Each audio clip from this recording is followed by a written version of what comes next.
wanda harsashi bai yi ba a yi shi ta wata hanya.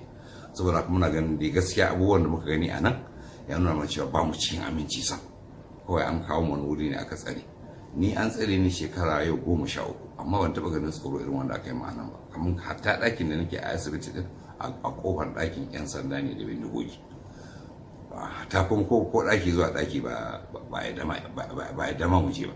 To sai na ga cewa to ni ai ma ko inda nake duk tsare wanda aka yi ma a Najeriya ai ba wannan ban taɓa ganin wannan ba. In ma an tsare ni a gidan kurkuku akan kulle mu da karfe 9 a buɗe mu karfe 7 na safe. In aka 9 na daidai a buɗe mu karfe 7 na safe. Sannan kuma muna iya zuwa duk inda muka ga dama akalla a area da muke tsare da. To amma sai na daga ko kirikiri da tsarin da aka makira bai kai tsanani a kaina irin wannan ba.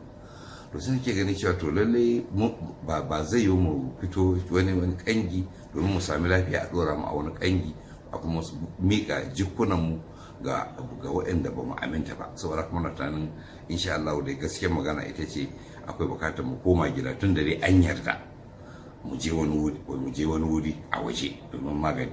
To sai kuma tun da Indiya lalle ba ta zama wurin aminci ba kuma yanzu sai dai mu koma gida mu kuma dama akwai wasu kasashe da suka yi ta yi na cewa za su karɓi hukunci daga ciki akwai Malaysia da Indonesia.